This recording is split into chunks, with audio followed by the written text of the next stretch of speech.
Well, see, when I think about Big Krit, I think about my career as well, because when I first started interviewing, Krit was one of the first people that I interviewed. Yeah. But this was during that country shit way time. back. You see what I'm saying? We was in the production studio looking crazy. Yeah. And then as he continued to grow, I was watching the career the whole time. But what I loved is that you maintain yourself and your level of creativity throughout it all, and your fan base. You took care of them the whole time. Yes, sir. Even though you was going through public bullshit, I'm at Def Jam, I'm independent, I'm doing my own damn thing. So talk to me about that mental health, man. How do you keep your mind strong enough to navigate these waters and still be successful at the same time? Because that's what I want folks to learn from. Therapy and drinking more water. And getting sleep and eating better. Yeah. And saying no. Yeah. Saying no, man. Being like, oh, man, we gonna do this. You trying to go out? We moving? Like, nah, man. I'm not. What is it that you have gratitude for in your career, though, Krit? That you like, hey, man, I do appreciate this. I love that I was able to accomplish that. I appreciate the fact that I am unapologetically Southern and country, and people have accepted it.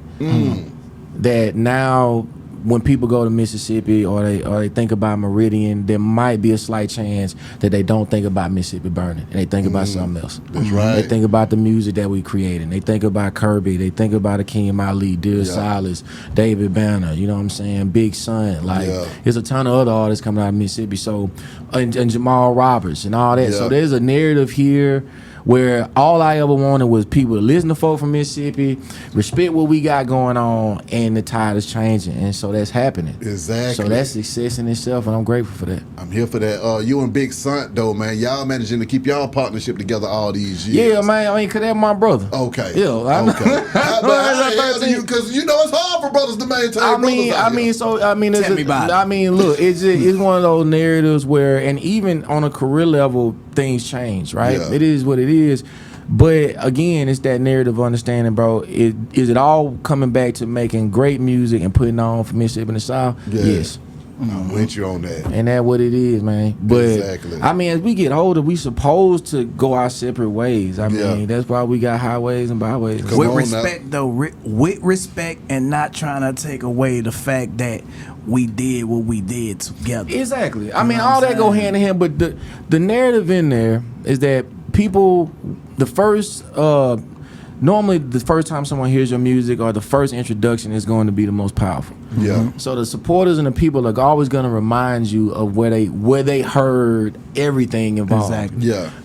And you allow them to honor that and allow them to remember and embrace that, but that don't mean you're gonna have to do that too, or stay in that way, because you've grown. Yeah, exactly. But I mean, I'm sure I'm not the first artist, man. When I do country shit, I've done that song so many times, but every time I do it, I get a different reaction from people in the crowd. Yeah. But when I do it, it's still, this country shit on. Come on. But they like, I ain't never seen them perform it, although I performed it. 1,000 times. There's somebody that ain't never seen me. Exactly. So that song to them is new. It's new. I mean, will we get more like Glass House coming out of y'all, man? I don't know about that. I don't know about that. I mean, because even like the song The Mileage is about a car. Yeah. But it's really about you as a human and how much energy you got to put into something. Yeah. So you have to check the mileage on yourself. The music and the grit and the production and stuff is there, but my messaging it will change as it should. Ain't nothing wrong with that. Yeah. I mean, talk to me about that awakening though, when you realize that, hey man, I got to switch up this lingo. Well, it ain't even about switching up the lingo. I'm just getting older. I'm getting older, and then I see what my music could do to people versus what I want my music to do. Yeah. And then I preach this. Music is the only language we all speak. Thanks. So there is a moment there where you could lead somebody down the wrong path based off your music.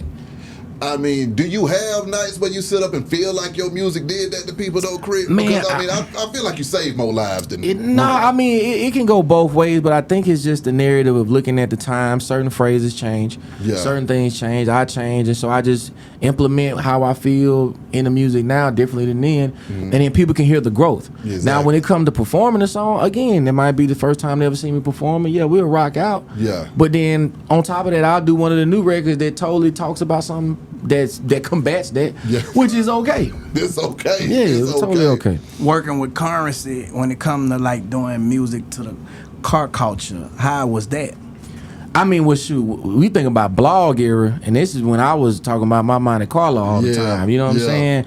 Like, I think Wiz and Currency created a narrative of mixtape and where they really found their lane and supporters 100% before a lot of us did. Yeah. So by the time we was going on them tours after South by Southwest, you could clearly see that Jet Life and Taylor Gang was this, right? And I think when it came to me, it was all about more trunk knock narrative and Texas music. So I just by default was able to get into car culture because I'm making shit to rattle your trunk. You know what I'm saying? Like this is just default, you know. Exactly. And so I could go into that narrative, or I could do a Digital Roses Don't Die and go back and forth. Come on now. Yeah, and so now I'm just like, man, I want to make some shit that rattle your trunk right now. Yeah. Seeing OutKast going to that Rock and Roll Hall of Fame, how did that make you feel, man? Crazy. Talk to me, Krit. I mean, to me, it should have been happening, but you know, that's just because I'm from the South and I want, you know. But I know what they meant to my creative process and the music they put out, you know. And that's just going from Dungeon Family and all, you know, everybody. But I don't know, man. It was amazing and surreal. And I wasn't there. I'm just watching it. You know what I'm saying? Like everybody else, I'm like, damn, man, that's crazy. Yeah. You know, but there's also an underlying narrative that they in that, whether that would have happened or not, to me, they that. Exactly. So. Come on. Did you ever get a chance to holler at them boys too, like you did Ball and G and the Bum? Well, I done worked with Big Boy before. Talk to me. I think I met Dre one time in passing. I think it was at One Music Fest. Yeah. But Big Boy I've definitely worked with, man. And then shout out to Mr. DJ because his project got now. What up, though? I mean, y'all just worked together too. Yeah, just jumped on that. And then Ray Murray, I done ran into a lot. You know what I'm saying? R.I.P. Rico.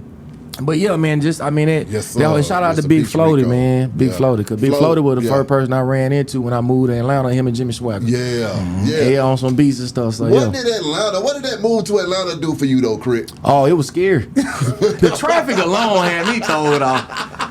When I moved, it was still Visions and 112 down. It was a lot. Down. Yeah. It was a lot for me, man. But it showed me that when it came to music between the DJs and the coalitions and your mixtape, and if you just jamming, I'm gonna play this, or you gonna get on the mixtape, you gonna So it was a lot of people like, hey man, you gotta listen to this young boy. You know what I'm saying?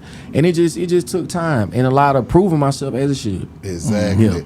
In this time right now with streaming though, man, I mean, what do you think is necessary to be able to cut through?